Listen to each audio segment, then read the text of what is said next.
Thank you very much. It's a real honor to have the highly respected, the great Prime Minister of the Kingdom of Norway with us today, who, as you know, has been doing a fantastic job and truly respected throughout the world as a leader. And thank you very much for being here. We appreciate it. And we're going to be having a meeting in the Oval Office in a little while where you'll be invited back and you can ask some questions. It's also a pleasure to have my friend who did such a good job at NATO, my great friend, right? So you really did. We started off, they had no money, and they ended up having a lot of money after we said, you got to pay up. But you did a fantastic job, and thank you very much. And I'm glad you're here. Glad we meet each other again under these circumstances. So we'll be meeting in a little while at the Oval Office, and if you have maybe one or two questions, we'll do it now. And after that, we'll go to the Oval. Yes. Mr. President, on Russia, do you still believe that Putin is serious about peace, given the events overnight in Ukraine? And if that bombing doesn't end, are you considering new sanctions on Russia? So we are thinking that very strongly that they both want peace, but they have to get to the table. We're waiting a long time. They have to get them to the table, and I think we're going to get peace. We want to save 5,000 young people. I used to say 2,500. I now say 5,000. We have, Mr. Prime Minister, we have about 5,000 young people a week that are dying in that ridiculous war. And, I started out because I didn't like all the money that we were paying, and then I realized how many people were dying. And that's by far the more important element right now. I'm saying we can save thousands of people. And I don't like that it takes long at all, but I think they both want to make peace. I do believe so. There's a lot of hatred there. There's a lot of very bad blood, a lot of distrust. But I think I hope we're going to get there for the sake of a lot of young people that are dying. Mr. President, do you have a deadline for when the party? I have my own deadline. And we want it to be fast. And the Prime Minister is helping us. He wants it to be fast too. And I think everybody in this, at this time in NATO, they want to see this thing happen. So we have a deadline, and after that, we're going to have a very much different attitude. But I think it has a very good chance of getting done. Mr. President, what can Norway do to prove that they're an important ally to the U.S.? What can Norway do to prove Just that? keep doing what they're doing. We have a very good relationship with Norway. Great leader, great people. I know many of the people in Norway, and it's truly it's an incredible country. So all they have to do is keep doing what they're doing, I think, is probably the best answer I can give. Yeah. As you pointed out, the former Secretary General of NATO is here. Yes. Mr. Stoltenberg, how important is the NATO defense alliance, Mr. President? Is it sacrosanct from your perspective?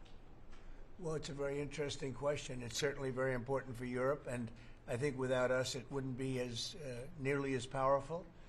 And as the former Secretary General, who did a great job, can tell you, I played when I was there a very big role in making sure that NATO is funded by the 28, at that time they had 28 countries, including us, because many of the countries weren't paid, and they ended up being paid, you would say, and the Secretary General was very nice about it as far as I was concerned. Other presidents went in, they made a speech, and they left, and that kept going on, and in the meantime, they had no money.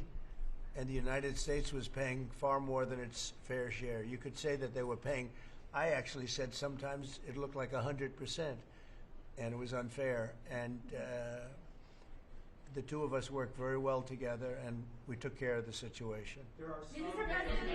President. Yeah, please, go ahead. Norwegian statistics are showing that the U.S. actually has a trade surplus with Norway. Are you going to be looking into that and see which of the countries are actually in a trade surplus? Yeah, well, with the United States, almost everybody has a surplus. But not It's really an amazing, numbers. it's an amazing phenomenon. No, there's a surplus of a couple of $1 billion, I think you have with us. I congratulate you. That's very good. We got to get a little bit of that for ourselves, maybe. But they do have a surplus. Norway has a surplus. In the current tariff situation,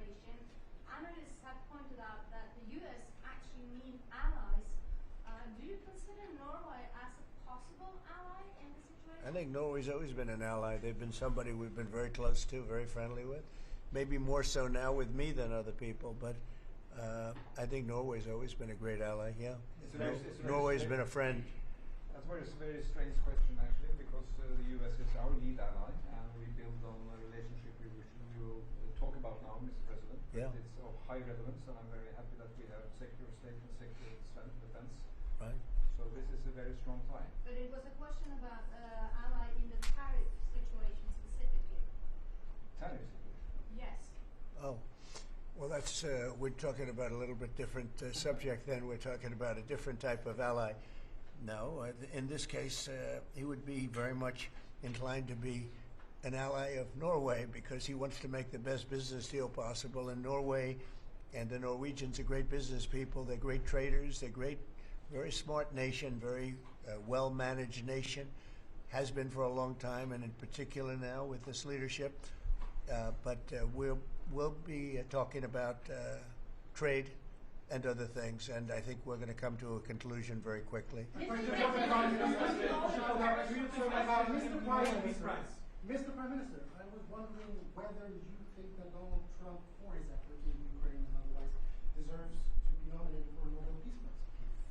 Well, I salute President Trump for having been taking very important initiatives to get this conflict towards an end which both parties deserve. We need to have a ceasefire, save lives, move towards something which is more secure for Europe, for the people concerned. And on that we work together. And I look forward to go into some details because we are at a critical moment. On that price, that is a committee taking care of that, which is completely working on its own terms, and I cannot comment on that. Mr. President, a question on China. But thank you very much for that question. May I ask you the question on China? I like that question. Yeah, please. A question on China. Can you clarify with whom the U.S. is speaking with China? They're saying it's fake news that trade talks are happening. Well, they had a meeting this morning, so Who's I they? can't tell you. It doesn't matter who they is. We may reveal it later, but they had meetings this morning, and we've been meeting with China. And so I think you have, Jeff, as usual, I think you have your reporting wrong. Thank you very much. We'll see you. We'll see you inside. Thank you. Thank you, Pastor Head. Down out that door. Thank you. Everybody out. Thank you. Thank you. Keep moving, everybody. Keep moving. Thank you. You're out. Thank you. I would go. We'll all go together, gentlemen. Oh, yes, please do. I want to go skiing. I love Norway. I love Norway. Why? It's beautiful and beautiful people. Thank you, Mr. President. Thank you. Thanks, guys. Okay. Well, thank you. Head out.